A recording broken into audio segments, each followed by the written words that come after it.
Hello students, 11वीत आपण derivative of sine x, e raise to x, log x, x square असे जे standard functions आहेत त्याचे डेरिव्हेटिव्ह कसं शोधायचं हे आपण पाहिले.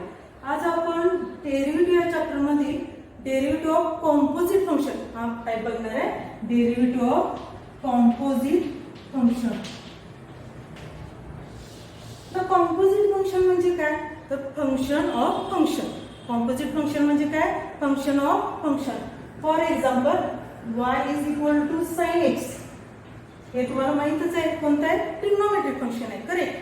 पण एक्सच्या ऐवजी जर इथं साइन ऑफ लॉग एक्स झालं तर हे काय झालं? कॉम्पोजिट फंक्शन झालं.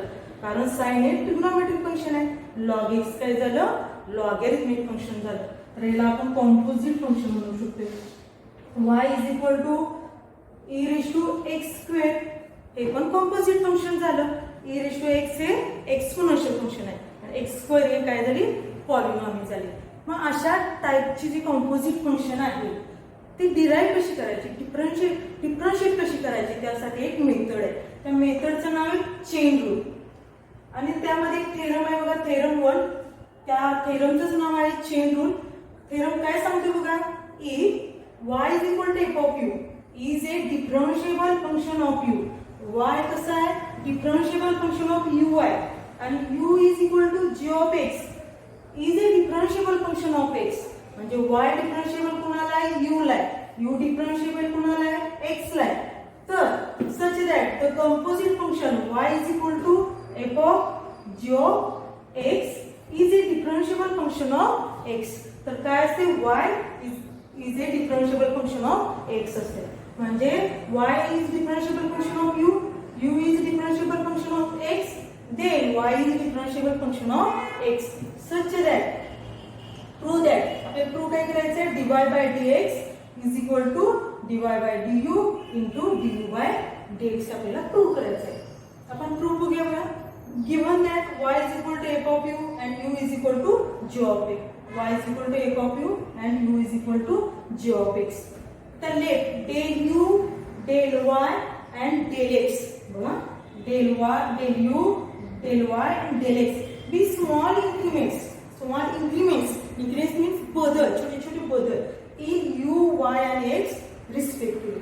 u and y and x मध्ये चेंजेस आहेत ते कोणते आहेत? del u, del y and del x. if del x tends to 0 असेल तर काय होणार आहे? del u tends to पण 0 जाणार आहे आणि del y tends to पण 0 जाणार आहे. त्याला आपण इक्वेशन नंबर 1 कन्सिडर करूया. del x tends to 0, del u tends to 0, del y tends to 0. Equation number 1. आपल्या थेरम मध्ये काय दिले बघा? if y is equal to f of u is a differentiable function of u. y is differentiable function of u म्हणजेच काय? डिफरन्शिएबल आहे म्हणजेच काय? dy by du एक्झिस्ट होते. काय होते? लेबनिझ रूल नुसार काय होणार आहे? dy by du एक्झिस्ट होते. आणि एक्झिस्टच होते म्हणजे काय? आपण कसं लिहू शकतो? dy by du is equal to limit del u tends to 0 del u del y upon del u.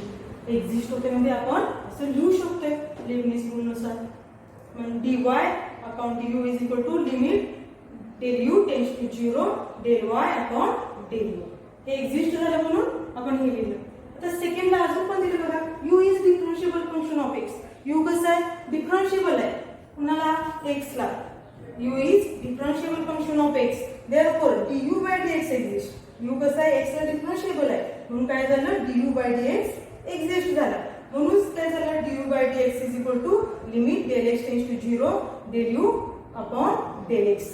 त्या टोटल 2 इक्वेशन ना आपण 2 कन्सिडर करतोय. नंबर काय देतोय? 2 देतोय. हा फर्स्ट पार्ट झाला. जर आपल्याला थेरम मध्ये जो भाग दिलेला तो आपण काय केला? पहिल्यांदा फर्स्ट पार्ट मध्ये घेतला. तिथून थेरम आपल्याला सॉल्व्ह करायचं सुरुवात होते बघा. लेट कन्सिडर करायचं del y upon del x is equal to del y upon del u into del u upon del x. हे कन्सिडर करायचं. हे फक्त लक्षात ठेवा तुम्ही. इथं आपण न्यूमरेटरला पण del u ने मल्टिप्लाय केले आणि डिनॉमिनेटरला पण del u ने मल्टिप्लाय केले. हे पण सोप्या मेथड लक्षात येते बघा. del u ला del u कॅन्सल होते, काय राहते? del y upon del x राहते. आता दोन्ही बाजूला आपण लिमिट घेतोय. Taking limit as del x tends to 0. Taking limit as del x tends to 0. Limit del x tends to 0 del y upon del x. Limit del x tends to 0 del y upon del u upon del x. आता आपण ही limit separate करतोय. काय करतोय? Limit separate करतोय. Del y upon del u ला limit separate करतोय बघा. Limit del x tends to 0 del y upon del u into limit del x tends to 0 del u upon del x from two. बघा आता काय होते बघा, changes इथं आपण एक चेंज केलं. इथं डेल एक्स होतं बघा आणि इथं काय होतं बघा, डेल एक्सच घेतले. का घेतलं असेल बघा, limit del x tends to 0 del y upon del u limit del x tends to 0 del u upon del x from two. बघा आपण काय लिहिणार आहे, सॉरी फ्रॉम 1 पाहिजे इथं. फ्रॉम 1 काय बघा, डेल एक्स टेन्स टू 0 असेल तर डेल यू टेन्स टू 0 आहे, डेल वाय टेन्स टू पण 0 आहे. इथं काय डेल एक्स टेन्स टू 0 म्हणते पण इथं डेल एक्स आहे का, डेल एक्स नाहीच आहे. म्हणून आपल्याला इथलं काय पाहिजे, लिमिट चेंज केलं पाहिजे.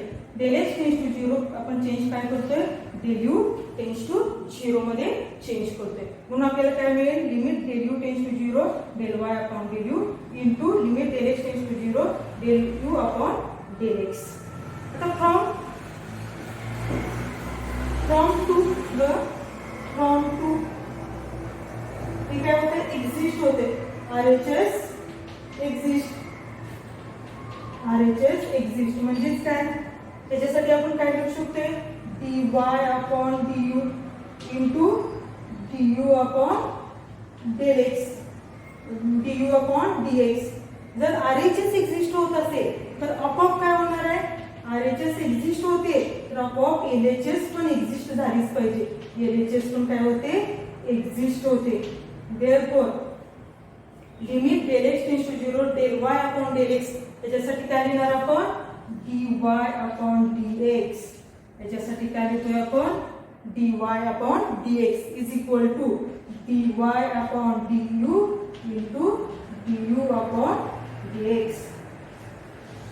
हेच द थेरम. हेच आपल्याला प्रूव्ह करायचं होतं. सिंपल थेरम आहे. फक्त लक्षात काय ठेवायचं, ही टर्म लक्षात ठेवा. दोन्ही बाजूचं लिमिट घ्यायचं. इथं थोडासा बदल आहे बघा, इथं तुम्हाला लिमिट चेंज करावं लागेल. डेल एक्स टेन्स टू 0 करून तुम्ही लिमिट एक्झिस्ट होत आहे असं म्हणू शकत नाही. त्यासाठी लिमिट चेंज केलं पाहिजे, डेल यू टेन्स टू 0 घेतला पाहिजे.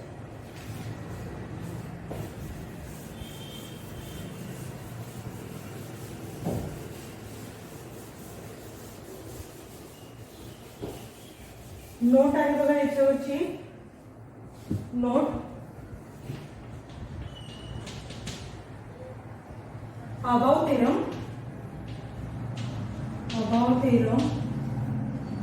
can be written as, can be used as म्हटलं तरी चालेल किंवा written म्हटलं तरी चालेल. Above theorem can be used as कसा लिहू शकतो आपण, y dash is equal to f dash g of x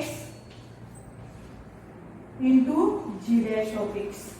y dash is equal to किंवा इथं dy by dx घेतलं तरी चालेल. dy by dx is equal to f dash of jx into g dash of x.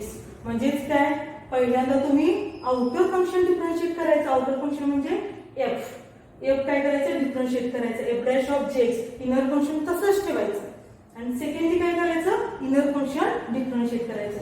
हे outer function आहे आणि हे inner function आहे. आता एक्झाम्पल सॉल्व कशी करायची बघूया. आपण एक एक्झाम्पल घेऊया. एक्झाम्पल कॉम्पोजिट फंक्शन सॉल्व कशी करायचे. एक्झाम्पल घेतोय आपण, y is equal to sine of log x. Simple example घेतोय आपण. मेथड 1 बघा, दोन मेथड्स आहेत. Method 1 y is equal to sine of log x. Consider u is equal to log x. This gives y is equal to sin x. Sorry, sin u. y is equal to sin u कारण log x आपण काय consider केलाय, u consider केलाय. आता du by dx काय ना बघा, du by dx 1 upon x dy upon du कारण इथे u फंक्शन आलंय म्हणून u घ्यायला पाहिजे, डिफरन्शिएट केला पाहिजे.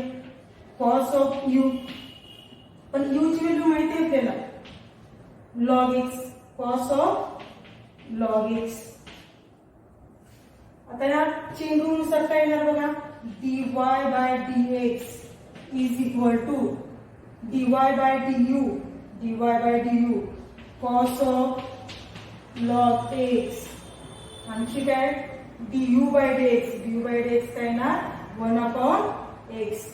फायनल आन्सर काय मिळेल आपल्याला, cos of log x into x.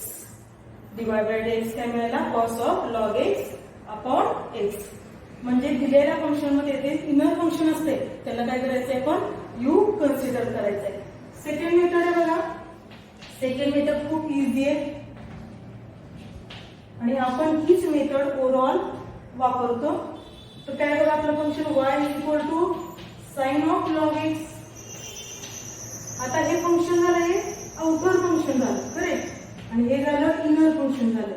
तर काय करायचं, पहिल्यांदा आउटर फंक्शन काय करायचं, डिफरन्शिएट करायचं. Differentiating with respect to x, y चं डिफरन्शिएशन dy बाय dx.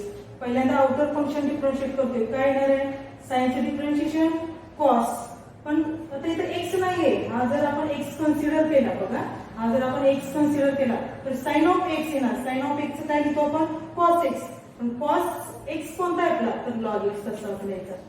आता इनर फंक्शन डिफरन्शिएट करायचं, d by dx of log x. Cos of log x as it is, यामध्ये काही चेंज होणार नाही. आणि लॉग एक्सचं differentiation 1/x which is equal to cos of log x upon x. दोन्ही method तुमच्या डोळ्यासमोर आहेत. आपण ही मेथड यूज करत नाही, आपण मेथड सेकंड यूज करतोय. सेकंड मेथड काय सांगते, पहिल्यांदा आउटर फंक्शन डिफरन्शिएट करा, परत इनर फंक्शन जी 1, 2 काय असते ती डिफरन्शिएट करत जायचं. Okay, thank you.